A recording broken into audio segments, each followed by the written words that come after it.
Bonjour à tous, ravi de vous retrouver sur Médian. Soyez les bienvenus dans ce numéro spécial Hebdo Afrique.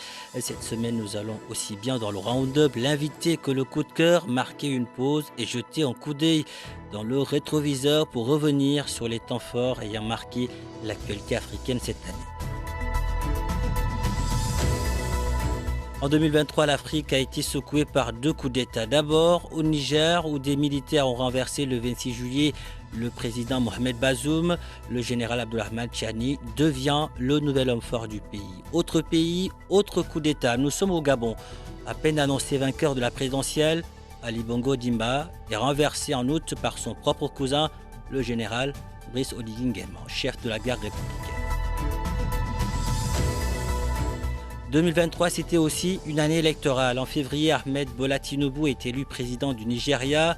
En Sierra Leone, nous sommes en juin, lorsque le président sortant, Julius Maada Bio, est réélu pour un deuxième mandat. Deuxième mandat que son désormais ancien homologue libérien n'a pu décrocher, mais George Weah est parti par la grande porte en reconnaissant sa défaite face à Joseph Boakai. Sur la grande île Madagascar, mais aussi en Égypte, sans surprise, respectivement, Andrade Joël et Abdel Fattah el-Sisi ont conservé leur fauteuil de président. Le Congolais Félix Tshisekedi devrait aussi leur emboîter le pas. En 2023, notre continent a été secoué par deux catastrophes naturelles. Dans la nuit du 8 au 9 septembre, la terre tremble dans l'ouest du Maroc. Le bilan est lourd, près de 3000 morts et plus de 6000 blessés. Le 10 du même mois, la ville de Dernan, dans le nord-est de la Libye, est ravagée par des inondations dévastatrices après le passage de la tempête Daniel. Les autorités parlent alors de 4000 morts et de 10 000 personnes portées disparues. Après ce round-up, place à présent à l'invité spécial rétro et j'ai le plaisir d'être avec Ousmane Diaye, rédacteur en chef du service Afrique de TV5 Monde. Ousmane Diaye, bonjour et merci d'avoir accepté notre invitation. Bonjour, merci pour l'invitation, c'est un plaisir. Alors, 2023, c'est aussi une année qui aura sonné le glas du déclin de la France en Afrique. Poussé hors du Mali, du Burkina Faso et récemment du Niger, l'Hexagone ne fait plus rêver. Pourquoi la nouvelle génération de dirigeants militaires au Sahel est si dure avec la politique africaine de la France? Il me semble qu'il y a plusieurs raisons historiques. La phase de maturation précédait 2023, mais 2023 est un peu l'année de bascule dans la relation entre l'Afrique et ce qu'on peut appeler l'ex-précaré, les anciennes colonies françaises.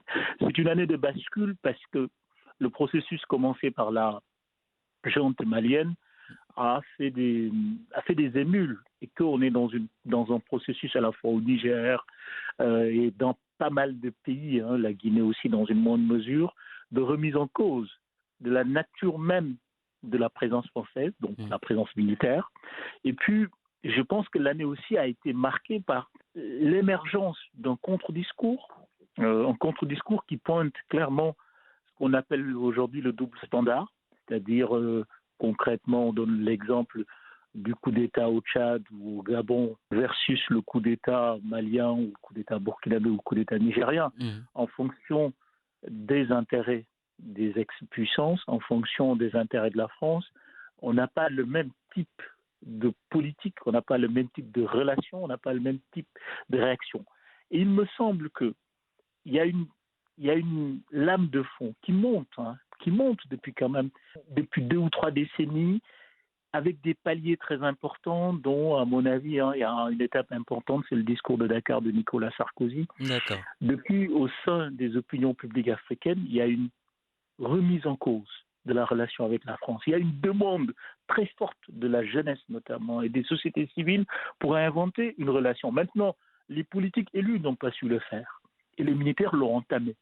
Et ce qui crée même une sorte de popularité des régimes militaires, malheureusement. Justement, Ousmane Diaye, vous le dites souvent, au Sahel, le précaré français est devenu des bastions de l'anti-France. Comment Paris pourra-t-elle mettre fin à cette perte d'influence qui va crescendo aujourd'hui?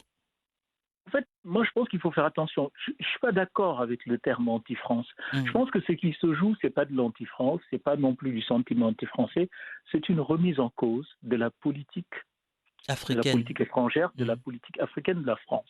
Il y a un certain nombre d'actes, il y a un certain nombre de choses qu'on a laissées en l'état, que les indépendances n'ont pas réglées, que les régimes successifs en France n'ont pas réglées. Et tout cela, aujourd'hui, est posé sur la table. Les accords de défense, la question du franc CFA, la question de l'implication française dans les processus politiques, notamment dans les élections, etc. Et donc, tout ceci n'est plus acceptable pour une génération qui arrive. Ce qu'on appelle anti-France, en réalité, c'est que la politique aujourd'hui française, la politique française en Afrique ne passe plus, enfin, d'une certaine opinion.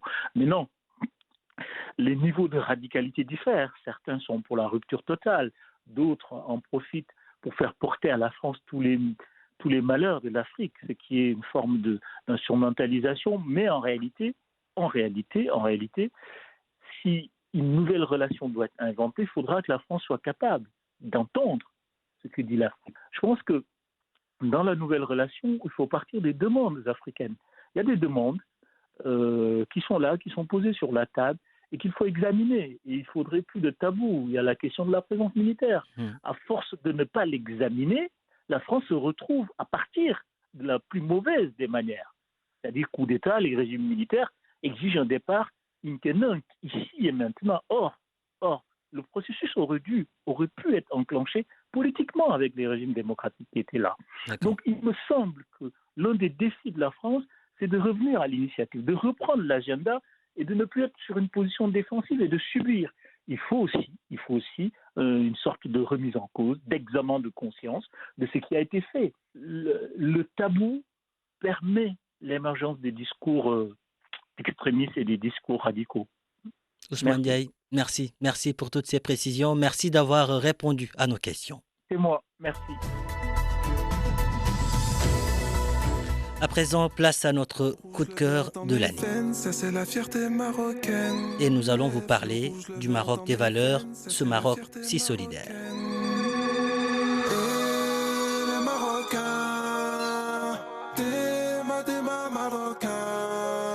Une solidarité qui a inondé les réseaux sociaux après le séisme d'Al Haouz. Don de sang, collecte d'aide, ouverture de fonds spéciaux. Ce séisme aura encore une fois montré que le royaume uni et solidaire pouvait déplacer des montagnes. Un royaume de la compassion, de l'entraide et de la résilience qui referme ce numéro d'Hebdo Afrique. On se donne rendez-vous la semaine prochaine, toujours sur Média.